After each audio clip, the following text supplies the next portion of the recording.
I want you to imagine this. You spend your whole life working, saving, sacrificing. You build a home where laughter fills the walls, where you rock babies to sleep, where you host Sunday dinners that become family traditions. Then one day you wake up and realize you've become a guest in your own house. Worse, you've become invisible. That was me. My name doesn't matter much, but my story does. I was 72 years old when my own son and his wife pushed me out of the life I built, out of the house I paid for with decades of sweat and sacrifice. But I want you to know something. I didn't stay silent. And in the end, I took back everything they thought they'd stolen.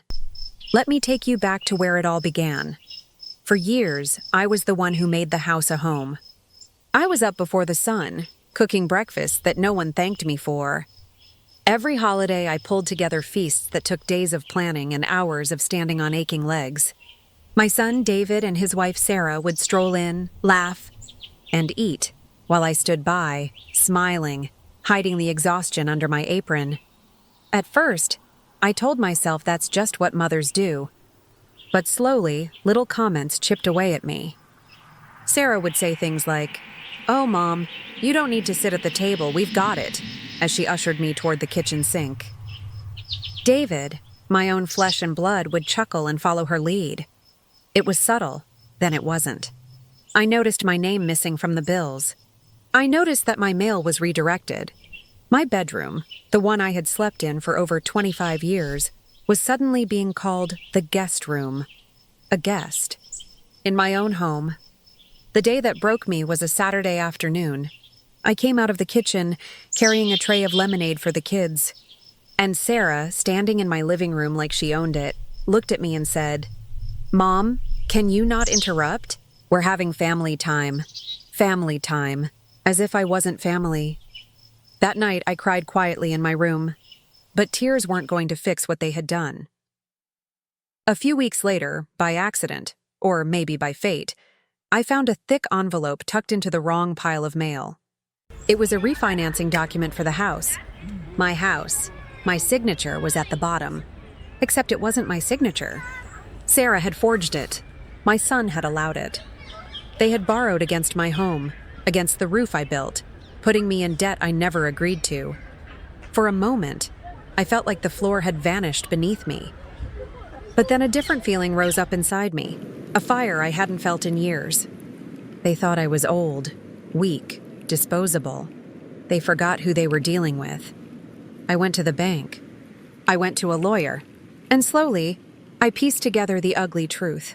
Not only had they forged my name, but legally, the deed was still in my name. The house was mine. Every brick, every window, every blade of grass in that backyard.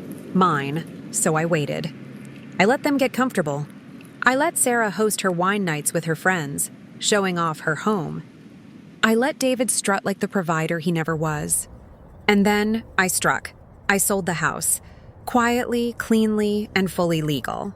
The paperwork was ironclad. When the realtor put that sold sign in the front yard, the look on Sarah's face was worth every sleepless night I had endured. She came storming to me, red in the face, demanding, "What have you done?" And I looked her dead in the eye and said, "What's mine? I've taken back what's mine." They begged. They shouted. David tried guilt. "Mom, how could you do this to us?" I reminded him how easily he had let Sarah erase me, how quickly he had chosen comfort over conscience. On moving day, I sat in my rocking chair on the porch as they hauled their things into the driveway. Sarah's friends whispered. Neighbors stared. The humiliation clung to them like smoke. And I sat there calm, sipping my tea, watching justice unfold. I didn't just sell the house. I made sure the proceeds were secured in my name, in accounts they couldn't touch. And when they realized that the life they built on my back was gone, they looked at me like I was the villain. But I wasn't. I was the reckoning. Today, I live in a smaller place, cozy, quiet, peaceful. I cook when I want, not because I'm expected to. I sit at my own table, in my own chair, and no one tells me I don't belong. Do I miss the family I thought I had?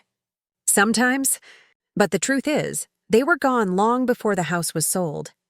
What I reclaimed wasn't just money or property. It was my dignity, my worth, my place in this world. And let me tell you something. If you're listening to this and you feel invisible, if you feel erased by the very people you sacrificed for, you are not powerless. You are not done. Sometimes revenge isn't loud. Sometimes it's a signature on the right piece of paper. Sometimes it's reclaiming what was always yours. That was my story. And I'll never apologize for finally standing up and saying, enough.